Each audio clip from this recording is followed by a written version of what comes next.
Hello friends, welcome to my channel top personalities. Friends, आज के video में हम बात करेंगे बहादुर शाह जफ़र, भारत के आखिरी मुग़ल सम्राट जिसे 132 साल तक कब्र भी नसीब नहीं हो सकी। बहादुर शाह जफ़र हमारे उस स्वतंत्रता संग्राम के नायक हैं जिसमें हम हार भले ही गए थे, पर हिंदुओं और मुसलमानों क्रांतिकारियों ने उसे एकजुट होकर लड़ा था और अपनी एकता की शक्ति से अंग्रेज़ों में खौफ पैदा कर दिया था। भारत के आखिरी मुग़ल बादशाह बहादुर शाह जफ़र का जिक्र आते ही उनकी उर्दू शायरी और हिंदुस्तान से उनकी मोहब्बत के लिए याद किया जाता है।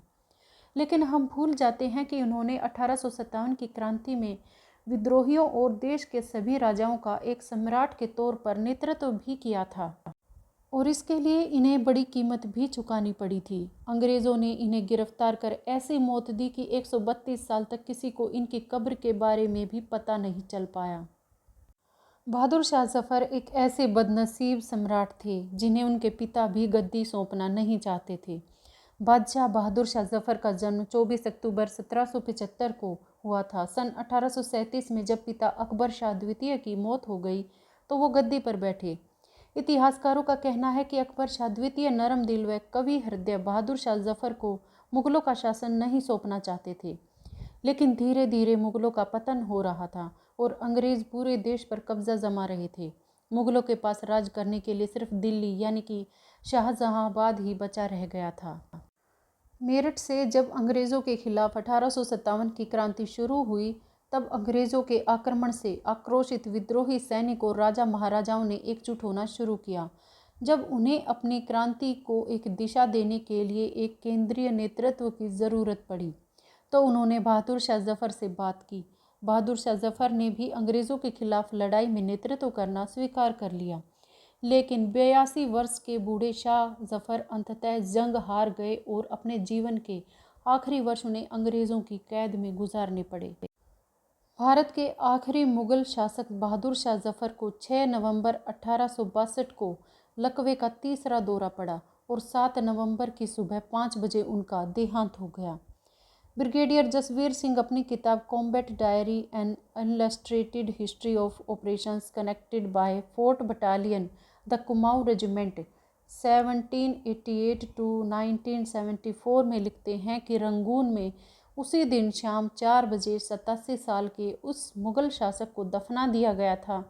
वो लिखते हैं, रंगून में जिस घर में बहादुर शाह जफ़र को कैद करके रखा था, उसी घर के पीछे उनकी कब्र बनाई गई और उन्हें दफनाने के बाद कब्र की ज़मीन समतल कर दी गई। ब्रितानी अधिकारियों ने ये सुनिश्चित किया कि उनकी कब्र की पहचान ना की जा सके।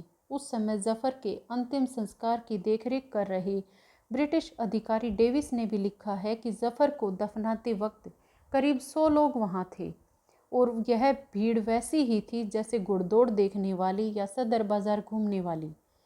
जफ़र की मौत के 132 साल बाद साल 1991 में एक स्मारक कक्ष की आधारशिला रखने के लिए की गई खुदाई के दौरान एक भूमिगत कब्र का पता चला।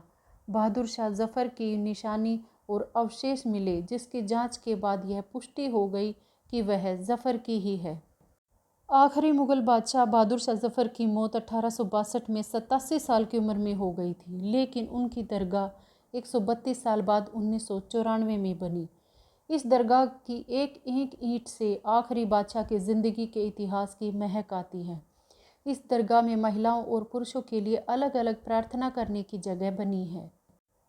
सदियों तक भारत में राज करने वाले मुग़लों के वंशज आज झुग्गी झोपड़ी में रहने को मजबूर हैं। 60 साल की सुल्ताना बेगम भारत के आखिरी मुग़ल शासक बहादुर शाह जफ़र की पौत्र वधू हैं।